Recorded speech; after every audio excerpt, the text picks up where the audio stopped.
பாருங்க, ஒரு கடாய் வச்சுட்டு ஆயில் சேர்த்துக்கலாம். நல்ல ஒரு 2லேருந்து 3 டீஸ்பூன் வரைக்கும் ஆயில் சேர்த்துட்டு, கொஞ்சம் ஆயில் சூடானனவே ஒரு 250 கிராம் அளவு ஆனியன் நம்ம சின்ன சின்னதாக கட் பண்ணி வச்சுருக்குறோம். பாருங்க, இது சேர்த்துக்கலாம். எல்லாமே ஃபுல்லாக சேர்த்துட்டு நல்லா கொஞ்சம் வதக்கி விடலாம். இதுக்கு மேலவே கொஞ்சமாக கருவேப்பிலை சின்னதாக கட் பண்ணி சேர்த்துனுக்குறேன். ரெண்டும் கொஞ்சம் நல்லா வதக்கி விட்டுடலாம். கொஞ்சம் கலர் சேஞ்ச் ஆகட்டும். இந்த டிஷ்க்கு வந்து ஆனியன் டொமேட்டோலாம் கொஞ்சம் ஜாஸ்தி வேணும், நம்ம எக்கு மசாலா பண்ணுறதுனால. நல்லா பாருங்கள், இந்த அளவுக்கு கலர் நல்லா சேஞ்ச் ஆனவே இதுக்கு மேலே 1 டீஸ்பூன் அளவு ஜிஞ்சர் கார்லிக் பேஸ்ட்டு சேர்த்துக்கலாம். நல்லா கோல்டன் ஆன பிறகு தான் நம்ம இதில் சேர்க்கணும் ஆனியன்னு. பாருங்கள், சேர்த்துட்டு கொஞ்சம் நல்லா வதக்கி விட்டுடலாம். ஒரு 5 நிமிஷம் வரைக்கும் பச்சை வாசனை போகிற வரைக்கும் நம்ம நல்லா வதக்கி விட்டுடலாம்.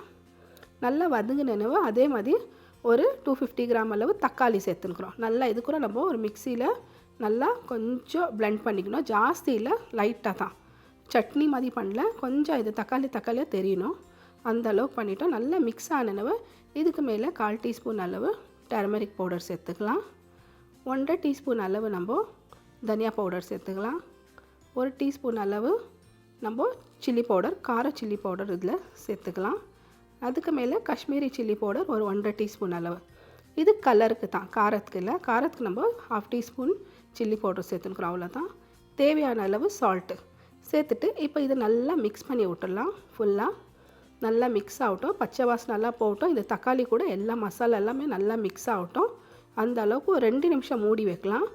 ஃபுல்லாக பாருங்கள், ஒரு 2 நிமிஷம் நம்ம மூடி வச்சிட்டோம். இப்போ திறந்து பார்க்கலாம். பார்த்தோன்னா கொஞ்சம் எண்ணெய்லாம் நல்லா பிரிஞ்சு வந்துக்குது. இதுக்கு மேலே நம்ம கொஞ்சமாக தண்ணி சேர்க்கலாம்.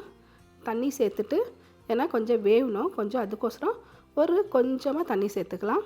சேர்த்துட்டு இப்போ நல்லா மிக்ஸ் பண்ணி விடலாம். ஃபுல்லாக மிக்ஸ் பண்ணிவிட்டு நல்லா கொஞ்சம் நேரம் மூடி வைக்கலாம். ஒரு 5 நிமிஷம் வரைக்கும், ஜாஸ்தியில் ஒரு 5 நிமிஷம் வரைக்கும் மூடி வச்சிடலாம். நல்லா வேகட்டும் அது. பாருங்கள், ஒரு 5 நிமிஷம் வரைக்கும் நம்ம இது மூடி வச்சோம். மூடி வச்சுன்னா பாருங்கள்லாம் நல்லா கொஞ்சம் தக்காளி எல்லாம் கொஞ்சம் நல்லா ஆயிடுச்சு, கொஞ்சம் கிரேவி கூட ஆயிடுச்சு.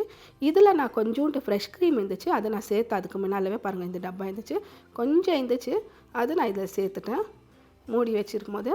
பாருங்கள், இப்போ இதுக்கு மேலே ஒரு 6 எக்கு சின்ன பாயில் பண்ணிவிட்டு சின்னதாக கட் பண்ணிவிட்டு சேர்த்துக்கலாம். இதில் நல்லா இப்போ மிக்ஸ் பண்ணி விடலாம். நல்லா சூப்பராக நல்லா டேஸ்ட்டாக இருக்கும் இது எக்கு மசாலா. ஈஸியாக குயிக்காக இப்போ யாருன்னா வராங்கன்னா இம்மிடியட்டாக வித்தின் ஒரு 10 மினிட்ஸில் நம்மளுக்கு இது ரெடி ஆகிடும் இந்த எக்கு மசாலா.